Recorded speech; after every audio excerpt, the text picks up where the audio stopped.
Breast reconstruction ಅಂತೆ ಏನು ಅಂತಂದರೆ ನಮ್ಮ ಬಾಡಿಯಲ್ಲೇ ಬ್ಯಾಕಿಂದ ಚರ್ಮ ತೆಗೆಸ್ಕೊಂಡು ಅದರ ಜೊತೆ ಫ್ಯಾಟ್ ತೆಗೆದು ಮೇಲಕ್ಕೆ ತಂದು ಬ್ರೆಸ್ಟ್ ಥರ ಕಾಣಿಸುವಾಗ ಥರ ಮಾಡ್ತೀವಿ.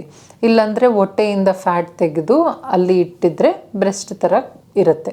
ಇದಕ್ಕೆ ಈವನ್ ಇಂಪ್ಲಾಂಟ್ ಜೊತೆನೂ ಹಾಕ್ಬೋದು. ಇಂಪ್ಲಾಂಟ್ ಅಂತೆ ಸಿಲಿಕಾನ್ ಇಂಪ್ಲಾಂಟ್ ಅಂತ ಬರುತ್ತೆ, ಇಂಪ್ಲಾಂಟ್ ಬೇಸ್ಡ್ ರೀಕನ್ಸ್ಟ್ರಕ್ಷನ್ ಅಂತ ಹೇಳ್ತೀವಿ, ಅದನ್ನು ಹಾಕೋಬೋದು. ಸೊ ಆಪೋಸಿಟ್ ಬ್ರೆಸ್ಟ್ ಸೈಜ್ ನೋಡಿಕೊಂಡು ಇದು ರೀಕನ್ಸ್ಟ್ರಕ್ಷನ್ ಆಪ್ಷನ್ಸ್ ಬಗ್ಗೆ ನಾವು ಡಿಸ್ಕಸ್ ಮಾಡ್ಬೋದು.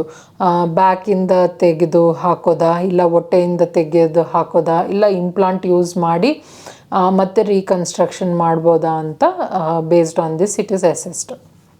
ಕೆಲವರು ಜನ ರೀಕನ್ಸ್ಟ್ರಕ್ಷನ್ ಬೇಡ ಅಂತ ಹೇಳಿದ್ದಾರೆ ಅಂತಂದರೆ ಅವ್ರಿಗೆ ಎಕ್ಸ್ಟರ್ನಲ್ ಬ್ರೆಸ್ಟ್ ಪ್ರಾಸ್ಥೆಸಿಸ್ ಅಂತ ಕೊಡ್ತೀವಿ. ಅಂದರೆ ಒಂದು ಸ್ಪೆಷಲಾಗಿ ಬ್ರಾ ಬರುತ್ತೆ ವಿತ್ ಅ ಪಾಕೆಟ್, ಅದರಲ್ಲಿ ಬ್ರೆಸ್ಟ್ ಥರ ಕಾಣಿಸುವಾಗ ಥರನೇ ಪ್ರಾಸ್ಥೆಸಿಸ್ ಸಿಗುತ್ತೆ. ಅದನ್ನು ಹಾಕ್ಕೊಂಡು ಅದು ಚರ್ಮಗೆ ಔಟ್ಸೈಡ್ ಇರುತ್ತೆ. So that cosmetically patient feels better.